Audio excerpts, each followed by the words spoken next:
Regarding the accusations of Ethereum Gate corruption, was the XRP community correct? Coincidentally, in less than a day, wallets linked to Ripple Labs transferred millions of XRP onto the blockchain, causing fresh waves of panic among investors as the price of XRP plummeted by 6%. Furthermore, despite the SEC's repeated regulatory victories, why have U.S. financial institutions not embraced cryptocurrencies like XRP? The fundamental issue still stands.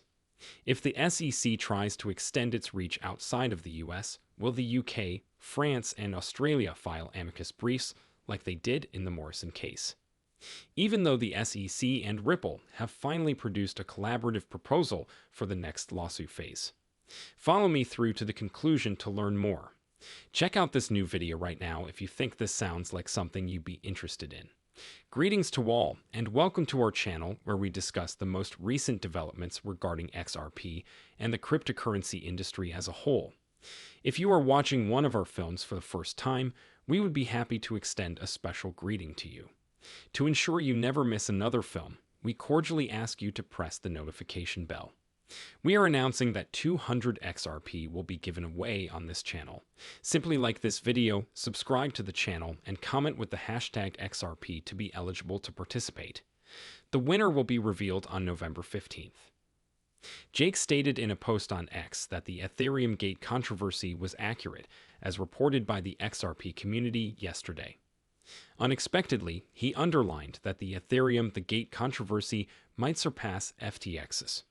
Notably, the Ethereum Gate argument contends that to create a supportive legal climate for cryptocurrencies, Ethereum executives cultivated tight ties with insiders of important government organizations, particularly the SEC. Jake claims that the Ethereum Gate controversy is similar to the contentious U.S. Federal Reserve establishment in 1910. The friendship between the former SEC officials is at the center of the controversy. Ethereum, Jay Clayton, and Bill Hinman said Jake evidence, according to the cryptocurrency analyst, points to Consensus, a blockchain startup owned by Joseph Lubin, one of the Ethereum co-founders, lobbying the SEC for the Ethereum free pass speech. Remember that Hinman pronounced Bitcoin and Ethereum to be non-securities in his controversial lecture from June 2018. Jake emphasized that other cryptocurrency projects experienced severe crackdowns for holding an ICO akin to Ethereum, and he pointed out that the Hinman speech showed regulatory partiality. The analyst named Ripple as a victim of the SEC's enforcement action. According to him, the Ripple action highlights possible conflicts at the SEC by exposing the agency's disparate handling of XRP and Ethereum. What causes the difference? Jake said, Ethereum receives regulatory approval while Ripple is sued. Jake also mentioned how the SEC's prejudice would make it less credible to regulate the cryptocurrency sector. Pro-XRP attorney Bill Morgan responded by saying, the expert compared the SEC's enforcement measures against Ripple with its regulatory preference for Ethereum, asking how long the market would take to correct the distortion caused by SEC enforcement action was a significant concern brought up by attorney Morgan. He underlined that Ethereum was able to overcome stronger rivals to take second place in the global cryptocurrency ranking because of the distortion. Notably, there was strong competition between XRP and Ethereum before Hinman's notorious speech. Which cryptocurrency asset, based on market capitalization, would come in second? With a market capitalization of $252.4 billion, Ethereum is placed second as of this writing. With an $86.5 billion valuation, XRP is the third largest cryptocurrency asset, nevertheless. Jake's comment, meanwhile, was made just hours after well-known cryptocurrency advisor Steven Nureyev claimed that Ethereum's corruption was 1,000 times greater than that of FTX creator Sam Bankman-Fried. The cryptocurrency advisor said that Vitalik Buterin and Joseph Lubin, the co-founders of Ethereum, had covert meetings with dishonest public servants, include former chairman Jay Clayton and SEC chair Gary Gensler. Please remember to click the notification bell and subscribe to our channel. To be the first to learn more about the most recent developments on XRP, Whale alert data indicates that at least 3 tranches of these transfers, each with a different value, went on record. AXP. Whale alert data indicates that at least 3 tranches of these transfers, each with a different value, went on record. Notably, 2 of the 3 transactions included Bitso and Bitstamp, 2 exchanges that had a past connection to these transfers. The biggest transfers, according to Whale Alert, involved 100 million XRP, or $0, and 66 cents per currency, being moved by Ripple. The firm shifted the funds, thus there was not much concern surrounding it despite its size. To an additional wallet on the XRP ledger that it manages, Whale saw the second transfer of XRP. Alert has a 23,400,000 XRP, valued at $15,152,357 or $0.64 for each shifted asset. This is where things start to get interesting, since the money was sent from a wallet that is connected to Ripple, R4, RON to Bitstamp. As with other blockchain transactions, the transaction's goal is still unknown, however. Current speculation is that it may be liquidated. More than 24,700,000 XRP was transferred to Bitso from the same Ripple account, intensifying concerns about a sell-off. Every address connected to these transactions keeps up a respectable level of activity, indicating that the money is moving with a specific purpose. The Bitstamp recipient's balance is 62.6 million XRP, despite the receiving Ripple address having a total of 112.5 million XRP reserved, indicating that the owner has not taken most of the money. Given that it has made multiple minor XRP transactions both inbound and outbound, the Bitso receiver appears to be the most active of the 3. Except from the bulk payment of 24,700,000 XRP. It is noteworthy that there has been an overnight decline in the price of XRP, a trend associated with large-scale whale transfers.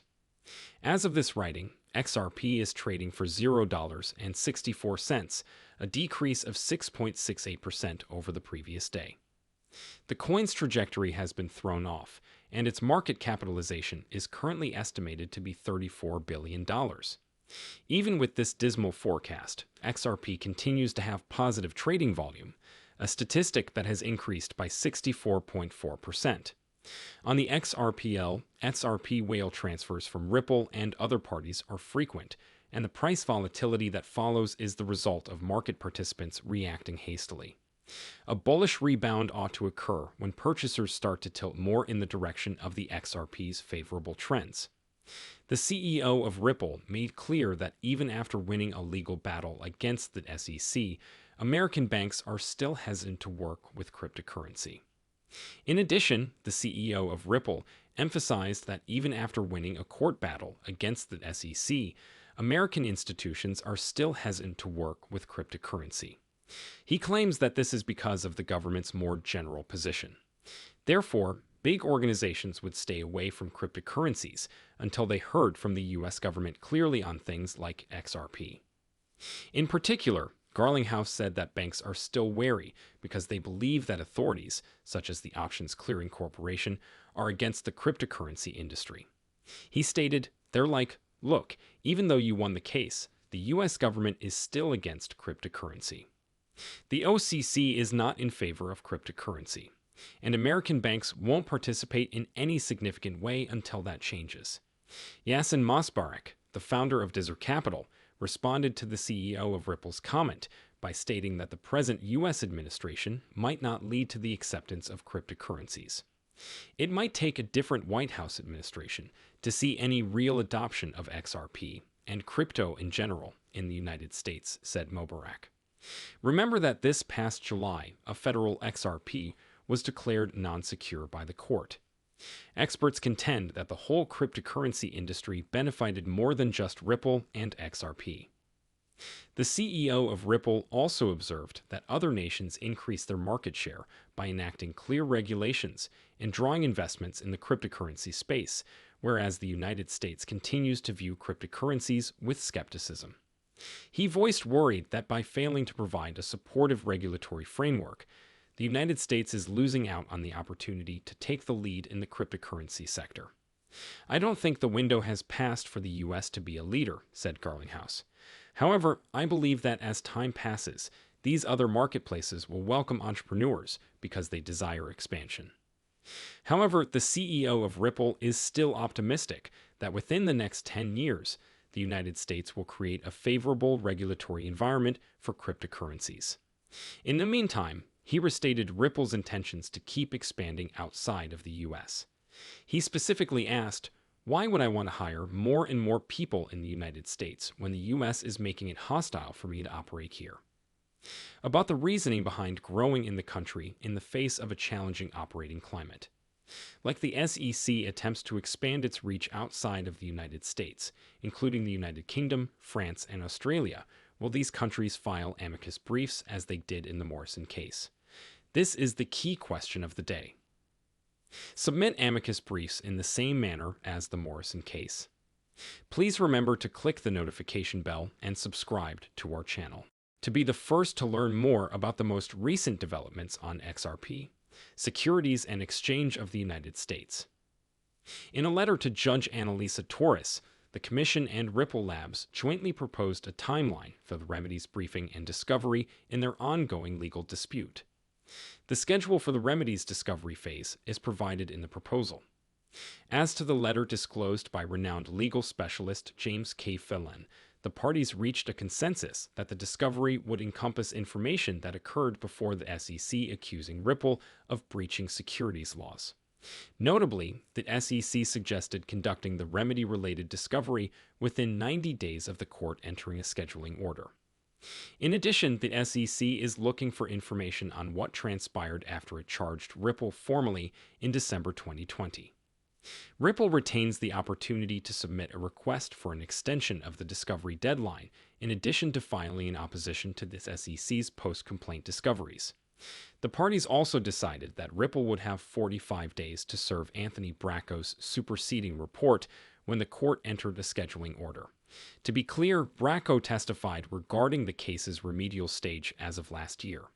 Within 90 days of the scheduling order's issuance, the SEC may depose the expert once Ripple provides the Bracco superseding report. Consequently, about the expert's deposition, the SEC and Ripple reserve the right to release rebuttal reports. Furthermore, the parties agree that third-party discovery can only be served with the court's agreement. The remedy discovery period is when the SEC must file its brief, which it may do at any time but no later than 30 days later. The letter stated, Ripple will file its opposition 30 days later, and the SEC may file its reply 15 days thereafter. Attorneys that support XRP were alerted to the latest developments in the Ripple case. In response, lawyer Fred Rispoli stated that the letter's tone indicated the case was almost finished. Lawyer Jeremy Hogan also brought attention to an intriguing facet of the legal dispute. According to Hogan, the only things that are in jeopardy are the sovereign rights of other nations, whereby Ripple also sold XRP to institutional customers. If the SEC chooses to broaden its purview, the attorney proposed that these nations submit amicus filings to the court case. Furthermore, considering the recently filed joint scheduling order, Australia-based pro-XRP attorney Bill Morgan estimated the length of time the Ripple lawsuit's remedies stage may take. The schedule suggests that the remedies stage might last until May 2024, a month after the halving of Bitcoin, according to attorney Morgan's speculation. It is important to note that the requested scheduling order has to do with the lawsuit's impending remedies phase.